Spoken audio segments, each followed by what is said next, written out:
hope you have them in front of you. Okay, because I hope you have them in front of you because this is going to be read textually. So I hope you have, at least if you didn't print them out, at least you have them in your on your phones. Okay, we're at the tail end of the mitzvah Ahavat. The Rebbe discussed at length that the Ikar mitzvah of Ahavas Hashem is the doing what it takes, b'izbainus haseichel, to be moiled Ahavas Hashem. Thinking about the greatness of God, this alone will, in a broad sense, and this would be explained at length before, I'm not going to do it now, it's what it takes to develop an acute God awareness, which will naturally, if you do have a healthy, honest God awareness, you will be enamored. Enamored doesn't mean you walk around singing with a guitar. It means you're basically driven to know more. The unquenchable thirst for search for knowing more of HaKadosh Baruch Hu, Chochmasai, and myself, that is what is the mitzvah of Abba is. And that means to say that if you have younger children, you take them to the zoo, you buy them a telescope, a microscope, you go to the Grand Canyon, I don't know where, you go to Mitzpeh Rimon. Ruben, today we have Mitzpeh Rimon over here, a great observatory. The stars are unbelievable. You teach them the constellations. You teach them the Chochmah of HaKadosh Baruch Hu and the Priya. I'm not talking about going further, the Chochmah into Torah, into the metaphysics, to Mavuv, Rambam, Sefer HaMitzvahs. All this leads to knowing more about HaKadosh Baruch Hu. The Gemara says, you want to know who God is. Be a baki in all Agodas Chazal, and you'll understand more and more and more in depth of who God is, as much as human beings can. That is a mitzvah of Ahavas Hashem. By the way, that mitzvah is mitzvah both Nashim and Anoshim. There's no mitzvah shazman gromahim. All women and men and children are mitzvah from bar mitzvah to engage in a quest of God knowledge and God awareness. And in other words, do whatever it takes to generate that kind of quest, okay? I repeat, well, you figure it out. I'm not going to talk about it now. We did this at length in the previous sessions, so this is where we're holding. It's now that he talks about becoming aware of the fact that God is the source of all, and ultimately our whole existence is nothing more than an extension of his will and way. This is basically what this is.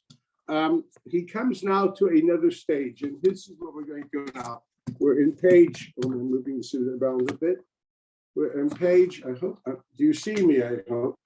Okay, we're on page 398, the bottom paragraph. The pasuk says, behold, the see, the see obviously means seeing, not with your, it's not shmiya, it's riyah. That means it has to become not just that which you hear becomes a vivid reality.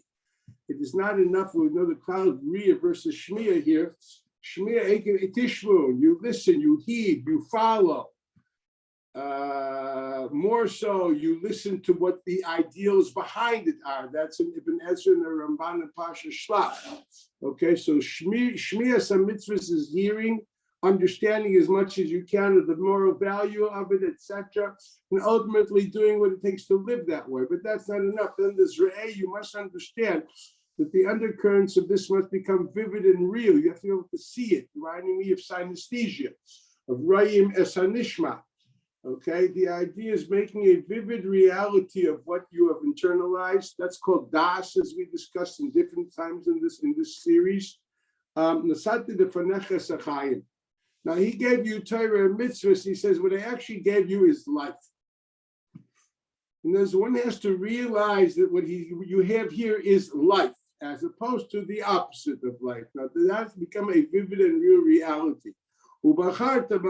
Choose life. Now, the obvious question is, what does it mean to choose life? What is the life that one has to choose? Okay, we're told Torah mitzvahs. It's more than that. You have to choose life. So this is where he takes an interesting take on this. Etc.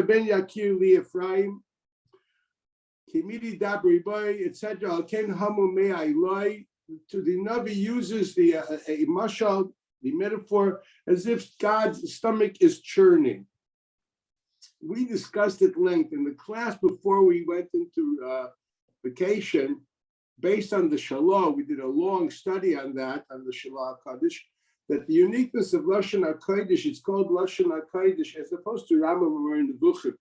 And as opposed even to the Ramban, he said the Pshat Lashon HaKodesh is based on,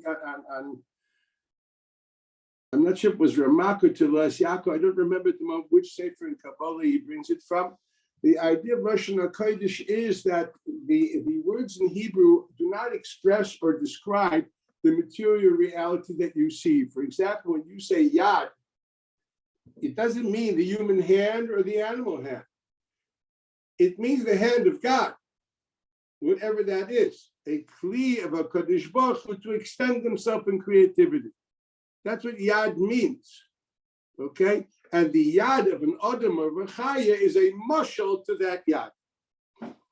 And when I say ayin, it does not mean the ayin, the human eye, and God's eye is a mashal to my eye. It's the opposite. The Torah is daber be'elyonim, v'tirma is v'tachtoinim. So the Torah is actually talking, the language of Torah is talking about elyonim, about shoyrish advar. Ein Hashem is what the real ayin is. The Ein Adam is a mashal to the Ein Hashem. We discussed this at length in the previous year. I can send you on the chat. There is the Shalah Kodesh. If anybody wants it, send me a request and I'll send it again. Okay, but that's the Yesod Gadol. In other words, when we see metaphors in Navi of God having a me'ayim, it doesn't mean it's just a mashal to our me'ayim. It means no, there is a concept called me'ayim shel mala. And forget the me'ayim shel mata of Adam Fishu Adam is a mashal to me'ayim shel mala. That's why Lashon HaKodesh is called the transcendent language. It deals with the transcendent reality. It deals with the root of reality. It doesn't deal primarily with how it's expressed in Olam Hazeh.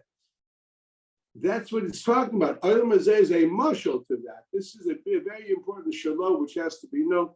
So it's very important to be able to learn Torah, Lashon HaKodesh, and not with all the different translations,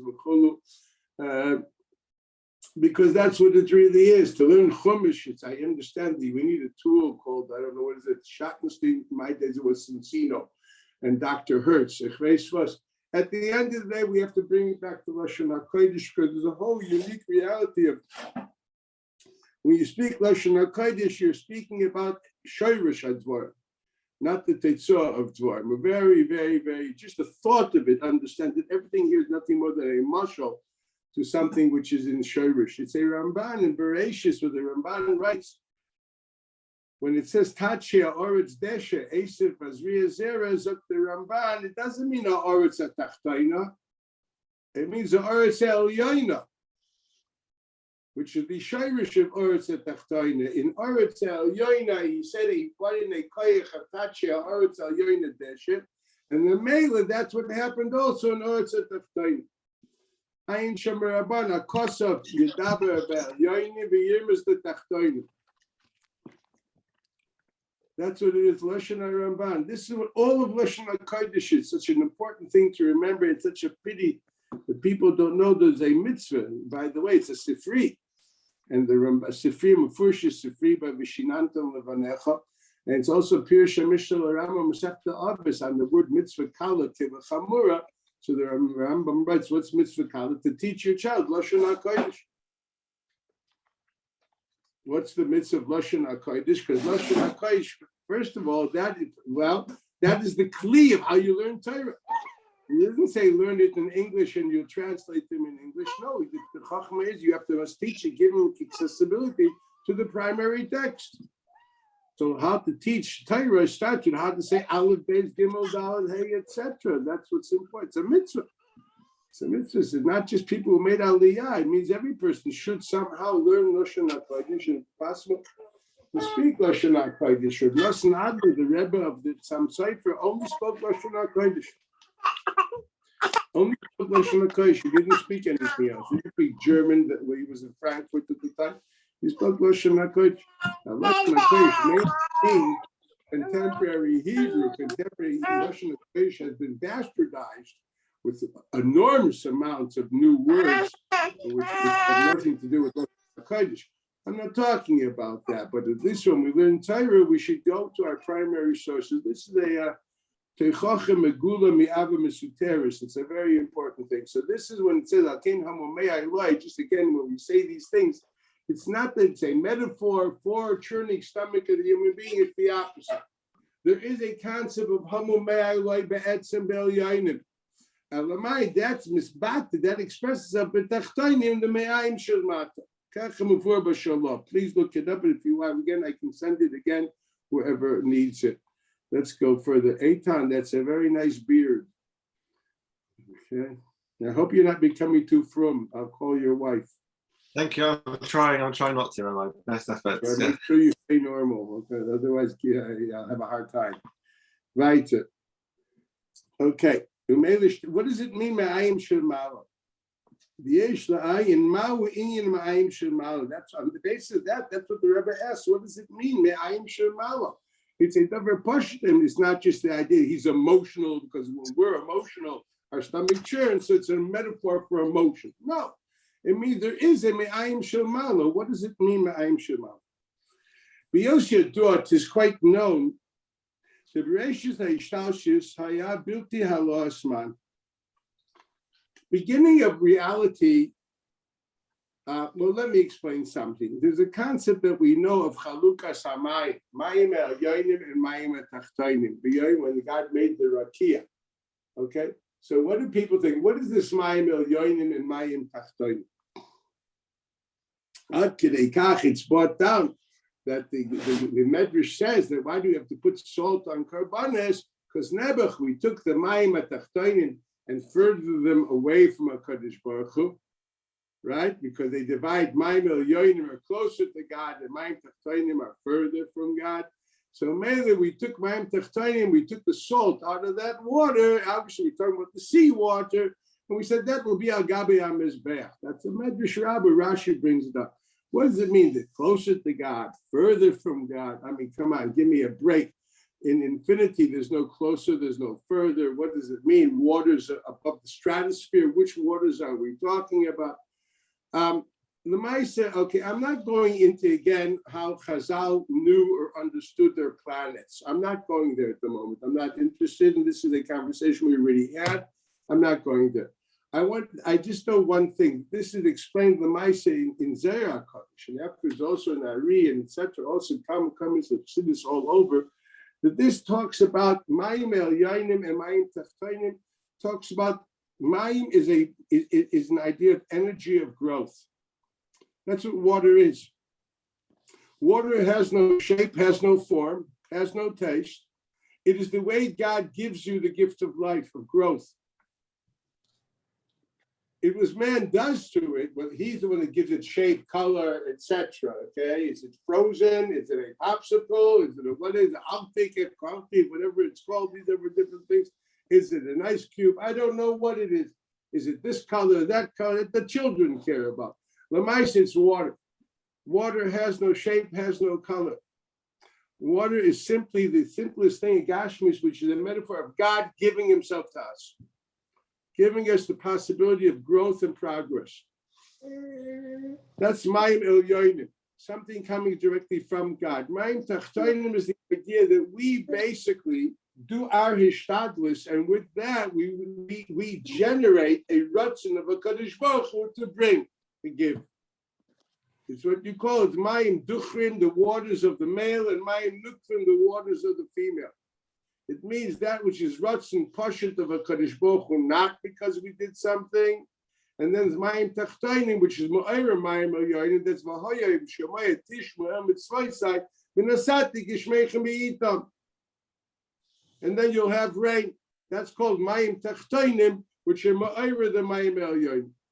So when you see what the idea behind this is that basically, look carefully at the language here. It is quite known, the Bereshis Ha'ishtalshus, the beginning of Ishtalshus, the beginning before the chain reaction of the total process of the Bria. There was nothing outside of God, so there was nothing outside of God to activate God. Hayabilti ha'alat mayim nukfim. It was without elevating the waters, the koyach hatzmicha of human beings' actions of Ishtadlus. You did not generate growth. You did not generate anything. There was no mayim nukfim, no female, so to speak, recipient cause for the great givers equals God, the Zachar, to give his seed, so to speak. Okay, it was totally from himself. We talked multiple times about the idea behind that. This God of infinity, within his wisdom, as Rambam describes, is not something which he internalized from outside of him, but is nothing more than an expression of the infinite self. We discussed this at length in one of the previous classes, based on two Rambams, Shiur Perek Yud and Yisod Yatan. The God's infinity is expressed in his wisdom, as opposed to your wisdom and my wisdom. Is nothing more than an accumulation of human experiences which we translated through mental images and collected them, and now we have a great search engine in our mind. We put them together, we're wise. So we're like bees which processed external information. And this is what we have, which is called our wisdom. Our wisdom is not me, I'm the bee, which is processing it. And ultimately there's honey. Just as the honey is kosher, all those being processed by a treifa animal, it's a sheretz, it doesn't matter if it's not him, it's only a processing machine. Your chachma is not you. You're the processing of the chachma is you, but the chachma itself is nothing more than external phenomena that you process. Remember that. Very important. Ashmael came by the Kadosh Baruch Hu, him and his chachma are one. This is what the Rambam writes. Because the chachma does not come from something that he processed from outside of him. He's infinite. There was no dualism.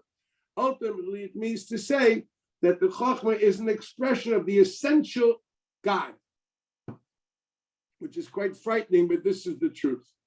This is Chachmas HaKadosh Baruch Hu. Okay, so this Chachma of HaKadosh Baruch Hu, also the Ratzon of HaKadosh Baruch Hu. The Ratzon of HaKadosh Baruch Hu, where does it come from? What drives you to want something? You normally want something because you're lacking something. Why are you lacking something? Either because you're physically lacking or because emotionally you feel you should have something and you lack it. It's because you're lacking something and there's a void that forces you or pushes you psychologically to do multiple things. The fact that you at the moment are standing and holding yourself like Rodin's thinker, and another one sitting this way, another one standing that way. Here, Johnny's going like this, you know what I mean? And things like that.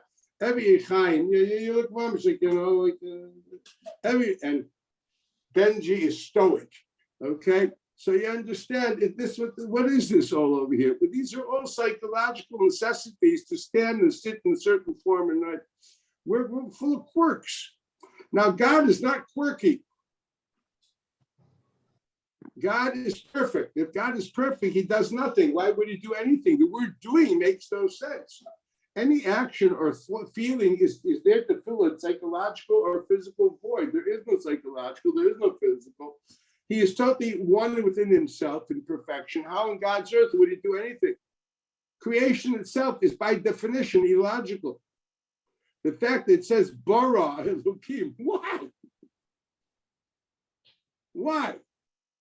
What is the void which is missing? This is a question which has to be asked, and it's obvious. There is no answer.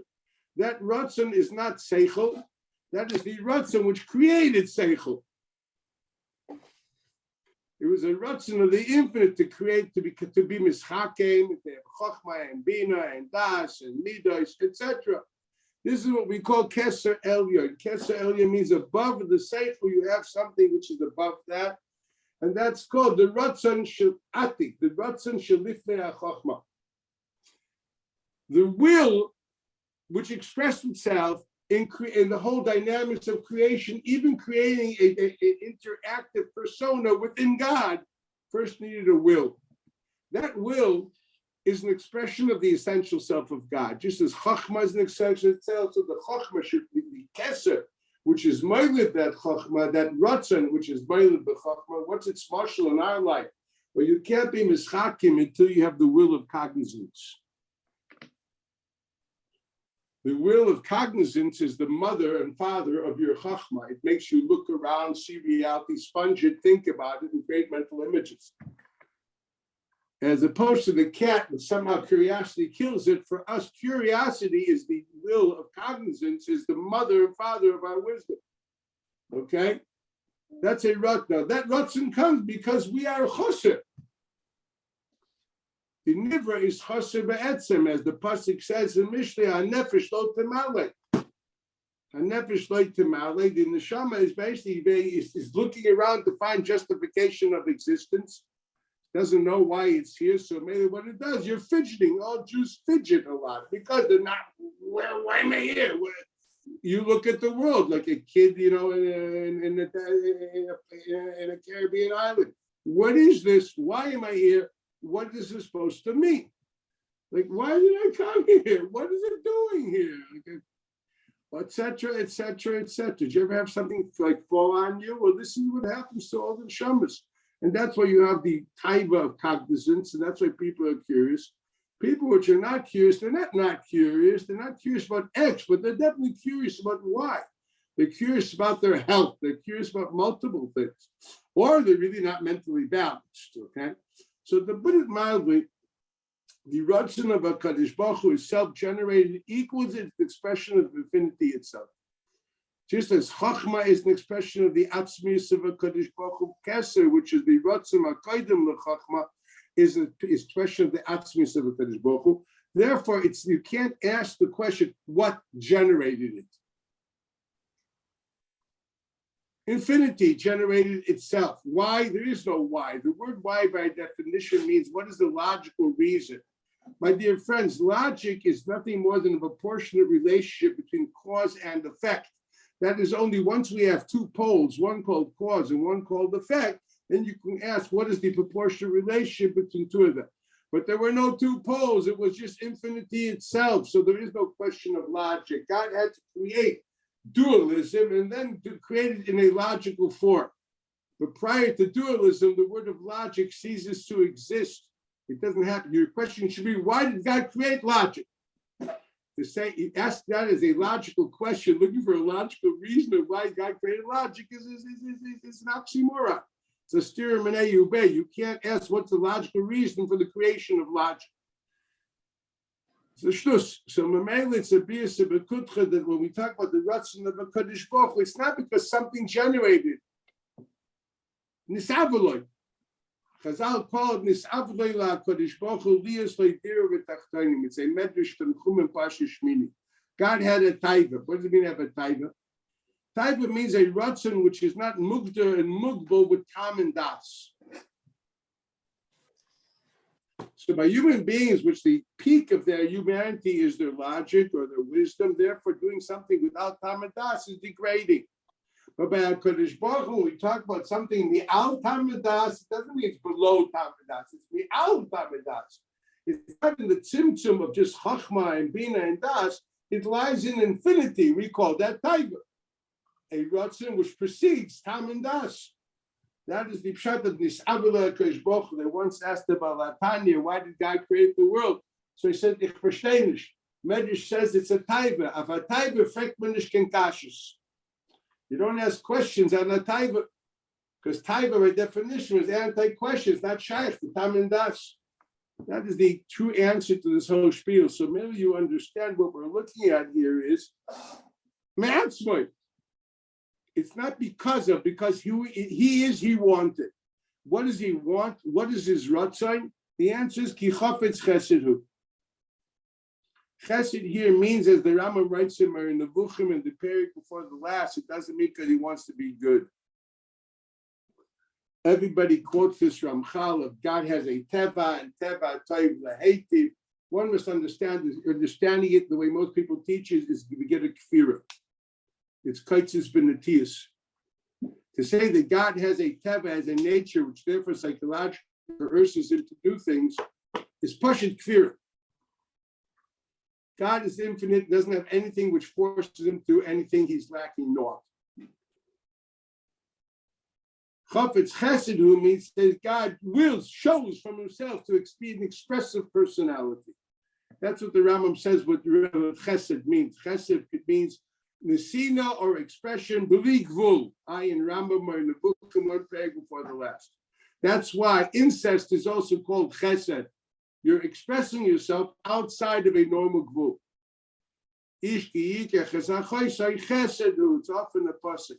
And the pasuk olam chesed yibaneh. So the Gemara, yes. Why does that mean? The world was created through incest. With who do you think Cain married? His sister.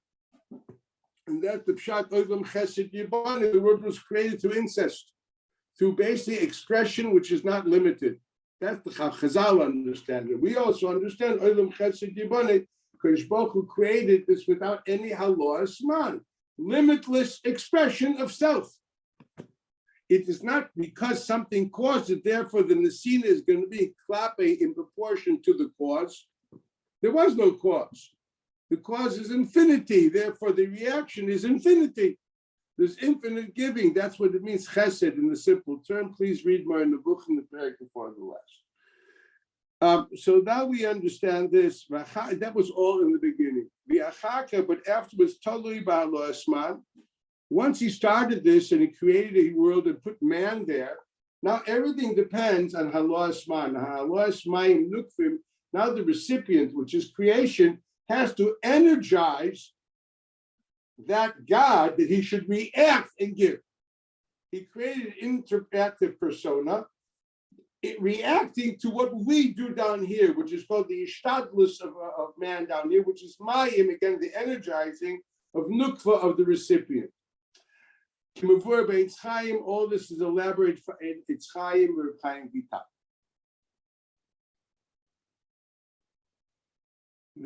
Now here I have to explain something and then we'll take it from there. Here now I'm going to take a little detour to explain certain ideas. For that you have to go flip the page if you have it. You have a printout or on your phones of Or Chaim Siman Vav. In Or Chaim Siman Vav on the bracha Roifei Chobasu Mafli Lasot, we know there are different interpretations found in the Shulchan Aruch. Some of them really attest to a ancient biology, which is really not shaykh to anything. Let's look at a few things. Example, what does it mean? So if you go to the Shulchan Aruch, if you have it in front of you on Siman Vav, Mafli Lasot, this is 1, 2, 3, 4, 5, 6, 7, 8, 9, 10. 10 lines from the bottom going up, from the bottom of whatever you have there. So it says,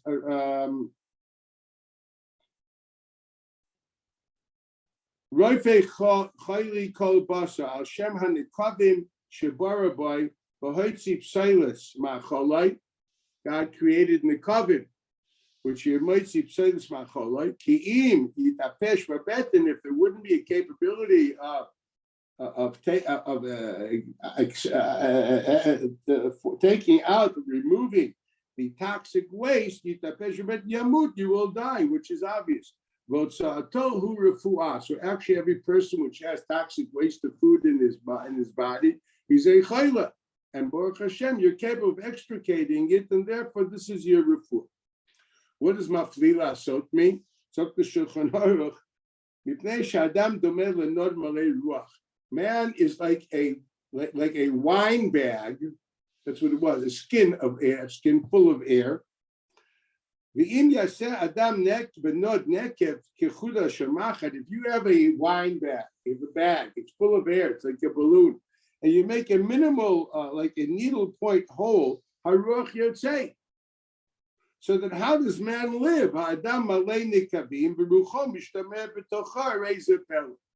Now, the Beis Yosef is not talking here al pi Kabbalah. It doesn't mean that. What does it mean here?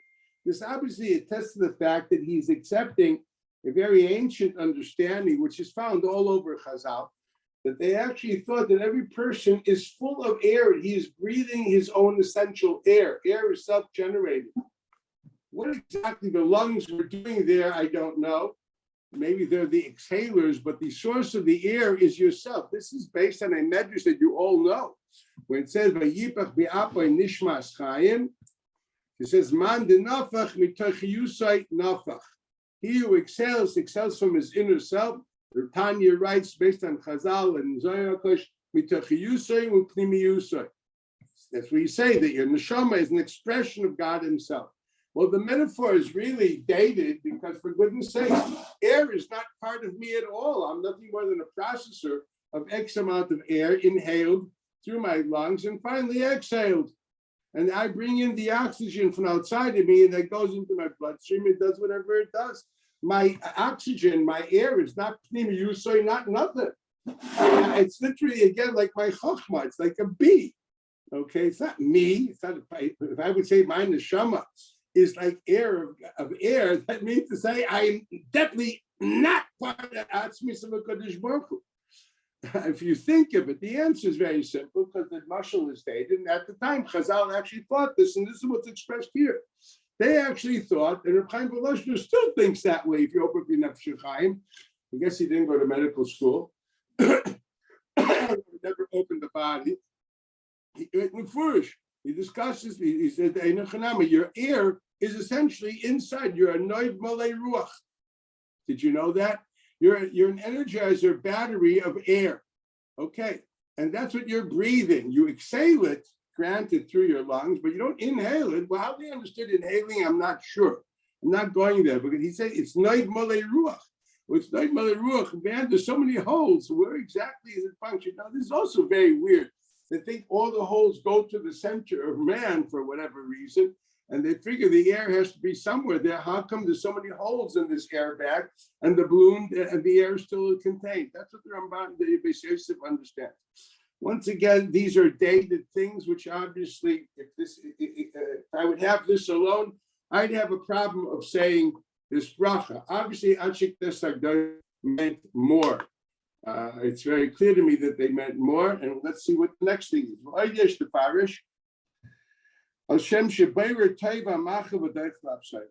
The capability of taking the raw materials of food and basically taking in the energies which are needed and sending them to where they have to be sent, dispatched. This is the whole system. And ultimately, therefore, whatever is not edible is expelled. This alone is an unbelievable pellet. It's an unbelievable machinery, which is a pellet gadol. That's maflilah. So it's the digestive system is really awesome. Okay, that's good. Then there Ramah brings something which I know in Keren B'Yavne has constantly been messed up. It says as follows: Hagad Ramah v'odesh lefaresh shemaflilah sot. He does something wonderful. What? Bamesh shomer ruach adam b'kirbo. The fact that he keeps the spirit, here means the spirit, the neshama of man within him, because share davar ruchani b'davar gashmi. Still remember, hearing from different people in this space matter should mean the fact that he ties up a neshama to a guf is something really unbelievable. Well, this nebuch is a mistake. It's a terrible mistake. The man, whoever said this shot, heard it all over, simply didn't read the Magen Avraham and didn't read the Gra. It's not what that's not what the Ramah means. What does the Ramah mean? So you have on the side in Siman Daled the Magen Avraham Ruchani. Ube kavanot, and he describes the kavanos of the Ari Katuv.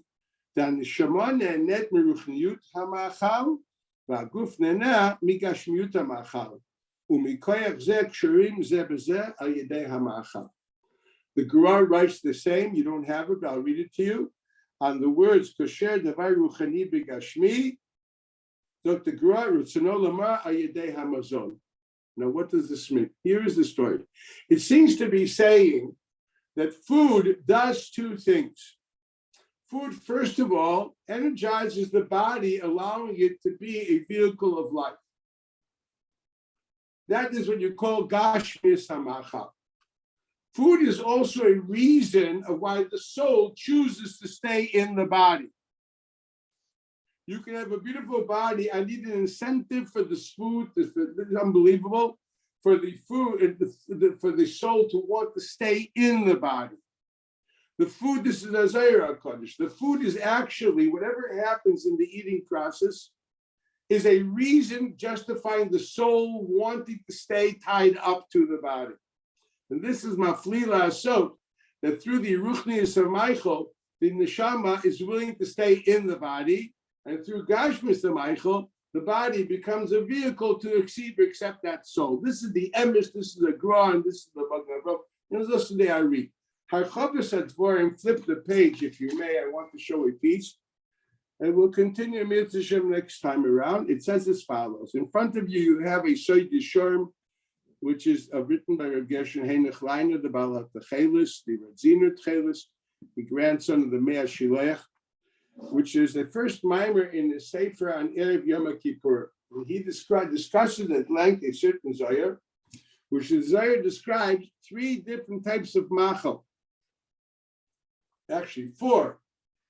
There's regular machal, there's matzah, there's man, and he says, the Zohar writes, the Shtadlin by Raisa, those who learn Torah, their machal is the Chochmah. V'chochmah techayeh ba'aleh. In fact, the Zohar HaKadosh, if that's the case, if Chochmah techayeh ba'aleh, why are Talmidei Chachamim you have to eat? And but the Zohar HaKadosh, because their body needs it, but the reason the neshama is tied down to the group is not because of the machal, because of the Chochmah and the Torah. They don't need the food experience for that part of the machli lasos is not negati shtadlin by raisa. It's a mefurish Zohar Parshas Kedosh. Here already we have mefurish the 2 aspects of Michael. There's the Michael Aguf and there's the Michael HaNeshama. Now, what does this mean when we talk about the Michael HaNeshama? So I do want to read this a bit. So if I hope you have it in front of you, and I would suggest that you do print it out because it's a beautiful piece to read. Here it starts by Dabar Hashem El Moshe, and God spoke to Moshe Lamar, and this is what he told him to say. Achba Asur LaChodesh Hashvi, but on the 10th of the 7th month, Hazeh of this 7th month that we had already discussed before, which we discussed Rosh Hashanah, Yom Teruah, Yom Kippurim, who it is a day of Kapora, which means cleansing. Mikra Kodesh Yelachem, it's a Mikra Kodesh, it means to say it's a day of holy convocation. We have to get together and pray and make an important day. And you will, well, I'm not using with Inu at the moment, is not an easy term to explain offhand. You will somehow afflict your life. Here means your life. It doesn't mean your soul. Your soul is not afflicted. It means nefesh here means that aspect of the neshama, which is the gift of life, that aspect of the neshama, which is called nefesh. Nefesh means the expression of the neshama, which is the fact that it's machaya, the gvia, and that you're alive. That's what goes away with death, nefesh. Okay, so that nefesh, that expression of life, you have now afflicted. How? By the chamishi inuim. So the Rebbe Ksiv, the pasuk says in Tilim Samach Beis, bitchu boi b'chol eitz. Constantly trust God. Nation, shifchu the fun of levavchem, pour out your hearts in front of Him. The Isal Zeb Medrash, the Medrash says in Tilim Hanashama Hazois. This is a Medrash in Tilim Samach Beis. Because Shoshi Oile V'Yeredis Baguf. All the time she's fidgeting, she's going up and down in the body. Umevakeshes L'Tzeisman Adam, she wants to leave.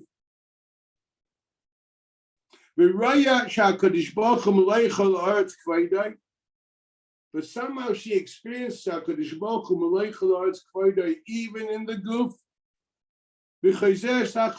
She stops fidgeting and she gets settled. What's stated in this medrash that basically the neshama feels, what am I doing here? You took something which is chelik l'kamima, which is misaneg b'ziva shchina, which has notes in tzubim, and yediyas elukim is belig bul. What do you think? Oil and Hashem said, I told my bochum today in Shiur, guys, Oil Mabah by Jews is not the Islamic one. All you're going to do there is learn all day. It's not 24/7, it's for perpetual. So if you want to do something else out of learning, I suggest you go to hell. There we'll have soccer games, we'll have a lot of things, and it'll be a bit hot. But at least it'll be different. In heaven, all you do is sit and bask in the glory of wisdom. Now, for most people would say, man, that's boring. What do you mean? There's no timing of chachma. Well, I'm not used to it in this world. Why would I want it in the next world? And then people tell me they do mitzvahs for Olam Haba. I don't believe them. They don't want to learn in this world. Why would they want to? Why spend all the rest of pure perpetual existence doing nothing more than lisanik b'chachma? You can be misanik and a rajba now. So I tell the guys in Shiur, I have these like 5 minutes of morals and ethics. I said, you got to prepare yourself for the great hibernation. The way to do it is start with 10 hours a day, move to 12 hours a day, and get to 18 hours a day before you go to the workforce. Okay, then you'll be, at least you do a little sport. You build up a body to be muchim for a kli for ilm haba. This is the emes. So a neshama comes from there, and all of a sudden it gets down in what's called bate ere chomer, lashon Rambam. You're in a clay reality. It's like, goodness sake, it's like Gulliver coming down to the Lilliputs. It's like Livingston living with the pygmies. Like, why? What the oomph am I doing here? And it's a real serious problem. And it wants out. There's a cultural letdown, and the Hashem doesn't want to be here. Let's take the medrash.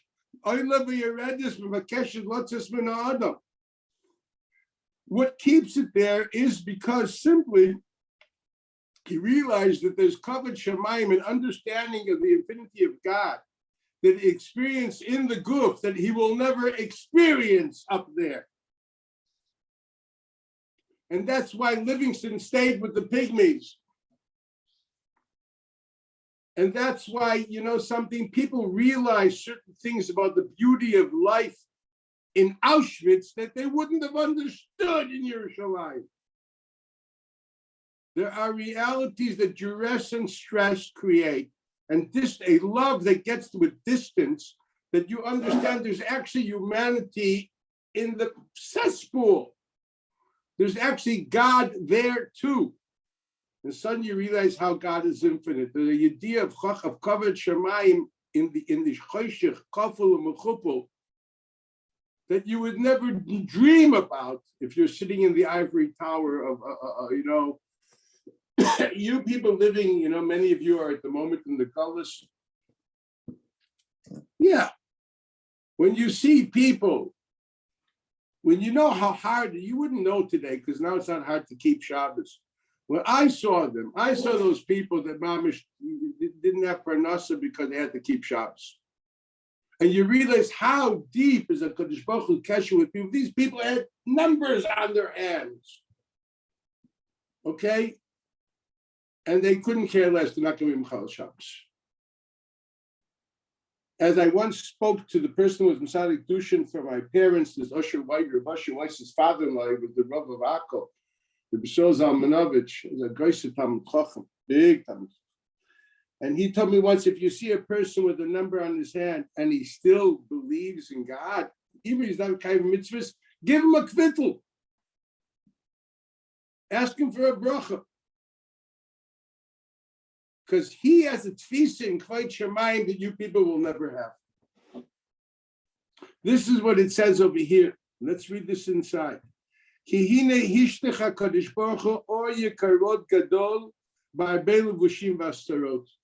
God threw into this world enormous ideas and expressions of kavod shamayim, and they're all hidden.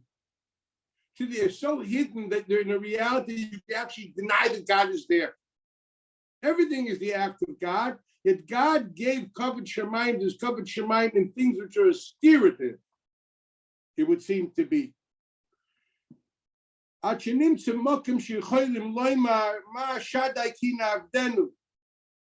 is the reality we live in. We live in a world which on the face of it, it seems to be void of kavod shamayim. We don't notice it. No one lives with kavod shamayim 24/7. And then it says, "V'neshama hu or bahir," but the neshama is a pure, enlightened body of pure chachma, and that's its experience. Kidyamin, as we say today too, the neshama is a l'kai neshama shenasat to be tahirahi. It is pure. Hainushi mistacheches michol levushim. She's beyond all different symptom and expressions. She sees Reality is covered Shemayim.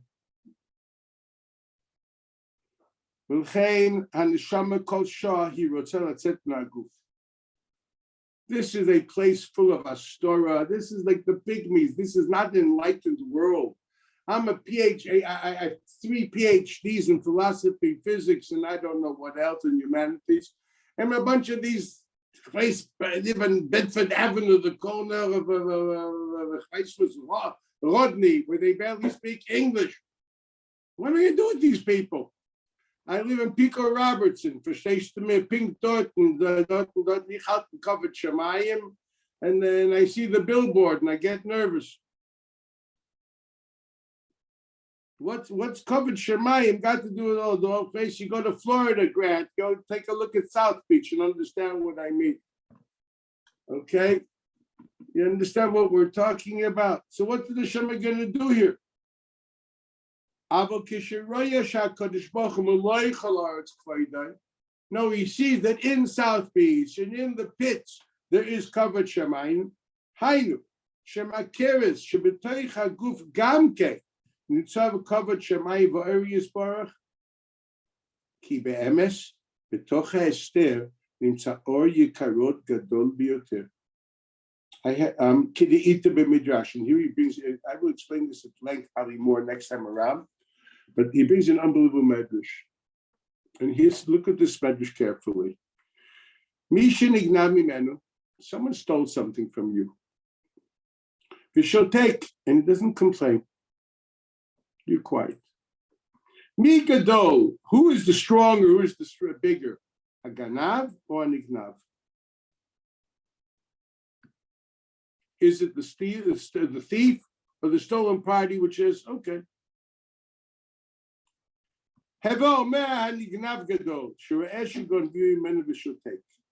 What is this mashal that he's bringing? To medrash. You know what it is? If you understand that acquisition is for a purpose, for you to do something with it. That's what it's for. You're supposed to do something with it. And if someone took it away from you, maybe that's not what I'm going to be able to do, Gamarnu. If I can't use it for covered Shemayim, so no, who needs it? If this guy took it away from me, I won't have it. Obviously, it wasn't meant to be. I can't now do anything about it. I don't have covered Shemayim coming out of it. I don't control it. So what I need it for? When he looks, his life is very, very, very, very purposeful. It looks okay. What Bibles is for? Using it for the right thing. I can't use it now. What can I do? It's so stupid. What am I going to cry about? The fact that I don't own money. Maybe you could have done good things with that money. Yeah, but no, I can't. That's a choice. That's not my tafkid. Because Baruch Hu gives every person what he needs. And if at the end of the day I was supposed to do a certain avodah to Hashem and God took it away from me, through about Piri, he's a Gandhi, but Lamais, as far as I'm concerned, I don't have it. So I don't have it, I can't use it, so what do I need it for? Why? Because you could have had more Ilam Haba. I'm not here for Ilam Haba. No one's here for Ilam Haba. You're here for realizing what our potential with the Kalim we have. Someone stole it from me, so I don't have this plea anymore again. So my tachlis now is to realize our potential. We'll do whatever I do have. So why would I scream? It's a very profound thought. If you live with the Pneumius Center, with what it's for, the covered Shemayim is for, you realize he's the greater man. He understands what ownership is for. That's why he doesn't scream. Oh, the thief thinks that ownership is for having. So he'll take even something which doesn't belong to him. No, ownership is for using, for realizing your potential. Don't have it, so nothing to complain about. So he says, unbelievably, he says, the Maisa, one has to understand that even Hester Gadol, so to speak, even when things are stolen and taken away from you, there's Kavod Shemayim. You know what the Kavod Shemayim is? That a person realizes it's not a kli for me, I don't care about it. He has defined his life with purpose. He reinvents himself. because he's constantly reinventing himself with purpose and values. The people say, but I lost that money, I could have done mitzvahs. Are you doing mitzvahs because you want to gain pie in the heavenly restaurant? Are you doing mitzvahs because God wants you to use what you have to be my recovered Shemai? That guy's a Gandhi, but for you, it's probably an Einish. It means God said, brother dear, you're covered Shemais without this. So what are you crying about? That the most it's Yisurim, Boimolovi, Fashish, Remaisa, V'yazli, B'tshuva. You're crying about the money. You should be crying about the fact that God took away a kli of avodas Hashem, which obviously meant to say, I don't want this avoided from you. That's maybe we should be crying. That's called Yifashush Remaisa. And this is the covered. He gives an example of covered Shemayim Be'eshtukon. I'm going to stop now. We're going to continue this piece. So please, for yourselves, print it out. We'll continue not this coming week, but the week afterwards. Okay. That means the Sunday of Slichus. Slichus is not this Mitzvah Shabbos. It's not next Mitzvah Shabbos. It's the one after, right? He says Kisova. Right. So this coming Sunday, I will not be here. And the Sunday afterwards, in 2 weeks. Ahavat Slacha. Bye. Great seeing you all. Take care. Smile, Ruben. Bye. Take care. Great seeing you all. Bye. Kultu. Thank you. Thank you. Thank you, Rabbi. Thank you.